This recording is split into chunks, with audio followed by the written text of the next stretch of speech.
Hey guys, welcome back to the channel. This is Silver here, and this is going to be the final design video for my Greek god reincarnation universe restoration.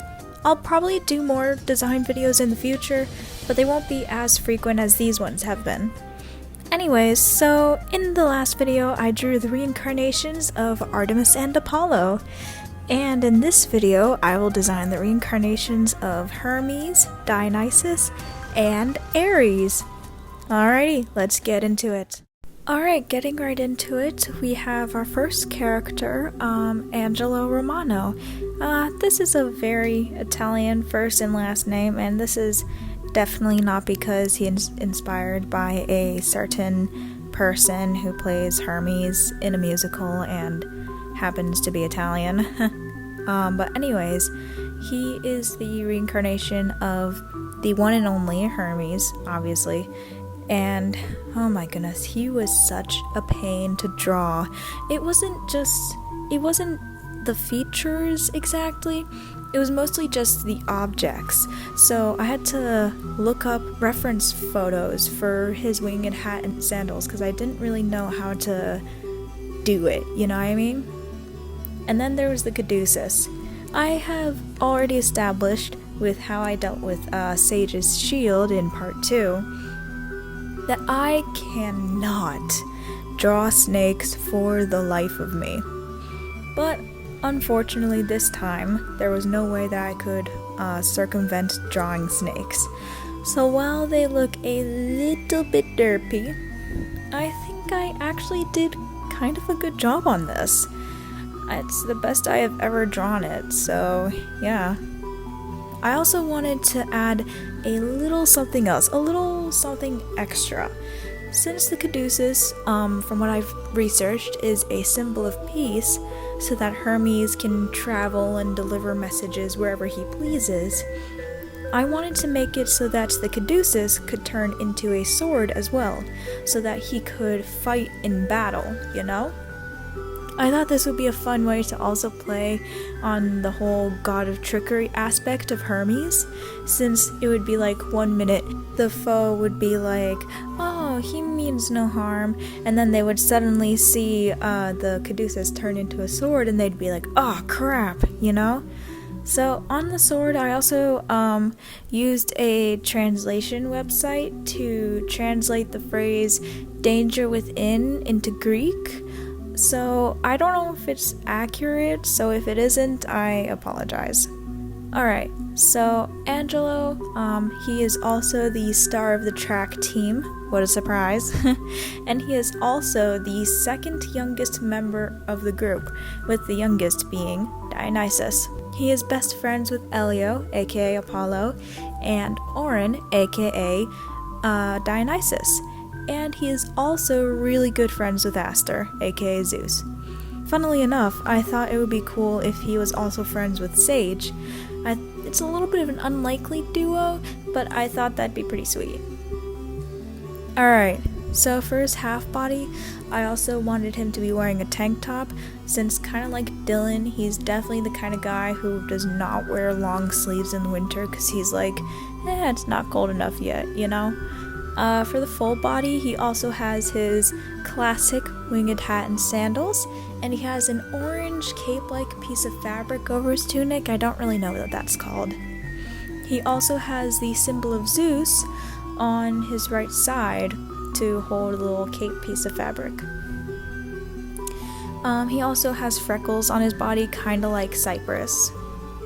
A major part of Angelo's lore is that his father is a member of this organization in the Restoration universe called the Revivers. This organization I will explain more about in a different video, but all you really need to know right now is that years before the events of Restoration, Angelo's father, for the Revivers, went onto a trip to Greece and never returned. But anyways, that's all I will say about that, so I'll just let the rest of the speed paint run through.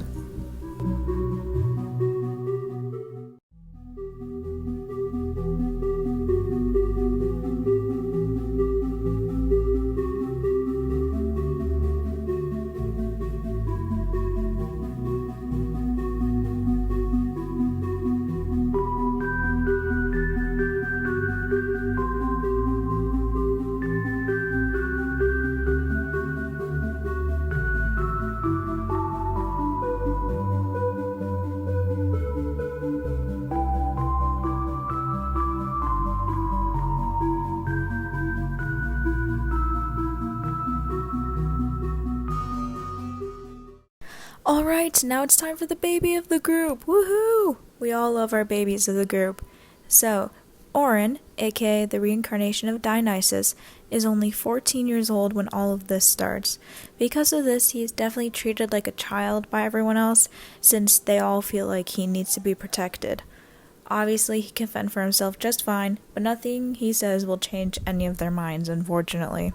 So, Oren is omnisexual, and he is also transgender. He was originally a girl, and during the events of restoration, he has had top surgery and is taking medication to increase the testosterone. Please correct me if that's inaccurate. I don't really know this stuff well. I'm sorry.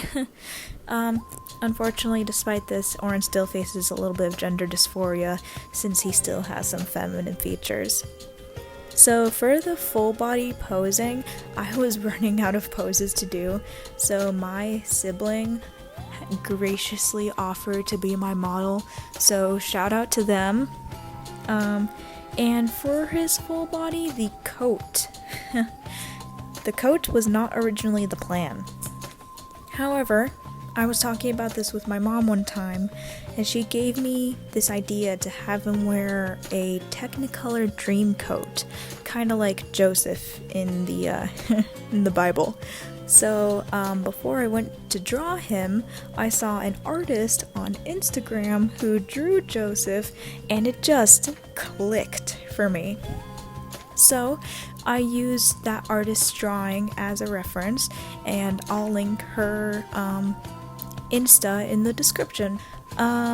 So since Dionysus is also the god of theater, he's gotta have some theater merch.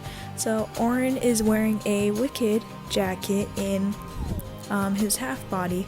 It's only called, I only did Wicked because I couldn't think of any clever or funny alternative names for it to avoid like any copyright. So even though he's wearing a Wicked jacket, I feel like Oren's favorite musical would be probably Falsettos, since it's funny but also extremely depressing. Oren is also that theater kid as well.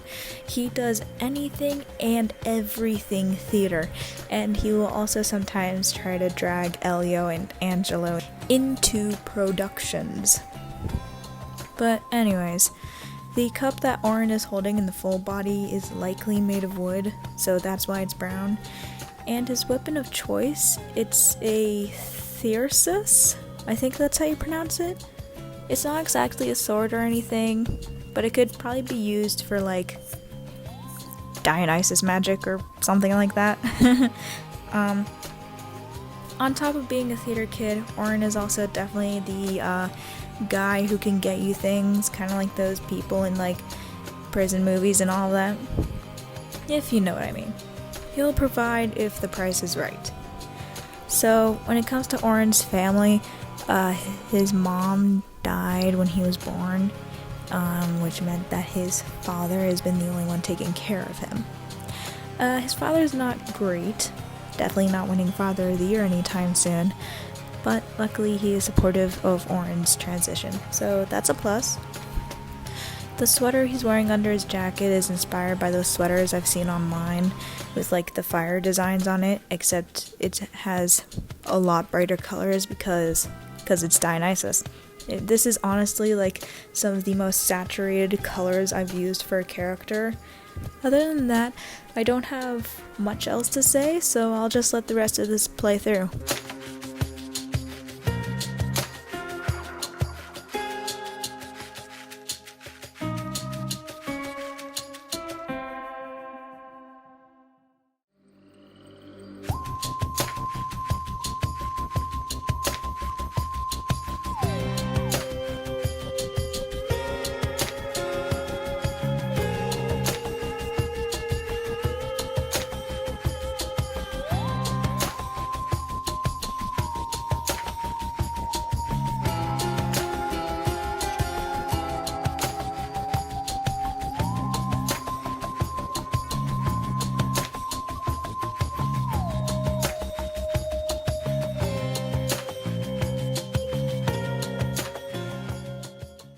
Last but certainly not least is Gunnar, aka the reincarnation of Ares, the god of war.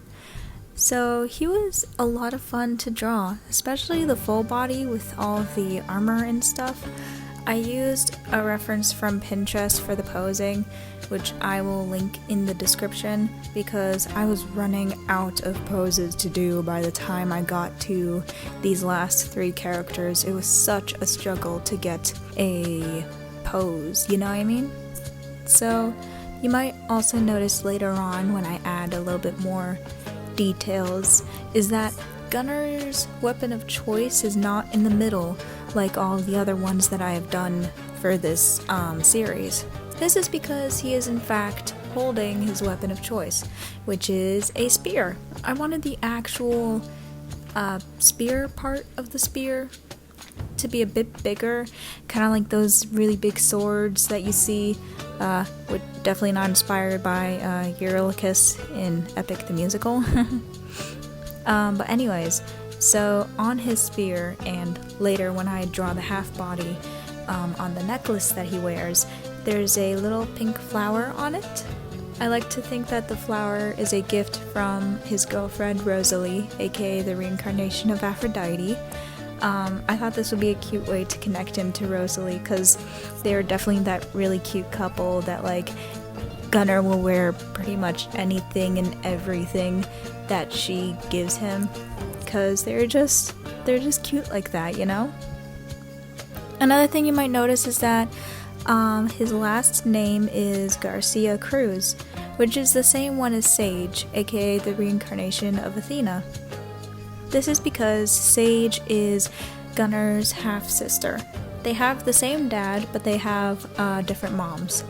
Basically, how I had this happen is that Gunnar's mom was with Sage's dad for a bit, and then they ended up breaking up, and while Sage's dad ended up having Sage themselves with another woman, the mom ends up having Gunnar and raising him by herself for about 2 years before Sage's father comes back and ends up marrying her. So Gunnar and Sage definitely butt heads a lot, because that's pretty much how Ares and Athena's dynamic is often, because you know, Ares is kind of that more just war in general and that brutality of war and all of that, while Athena is kind of more of that strategic and logical side of war and all of that. But in the end, they both still tolerate each other, and Gunnar is definitely the kind of person who would kill anyone who tries to harm Sage, even though they annoy the living crap out of him. Anyways, I think I freaking slapped with this full body. I think I did a pretty good job on it. The coloring for the half body was a little bit difficult, but once I got there, I feel like I was good. So with that, I have finally drawn all of the main characters for this little group. So I definitely want to draw more characters in the future. Like, I want to draw some important side characters, and I also want to draw some of the primordial gods. However, this will probably be the last design video that will come out periodically for a little bit. In the next video, I want to discuss more about the characters' powers and abilities and their special moves. So I'll see you guys next time!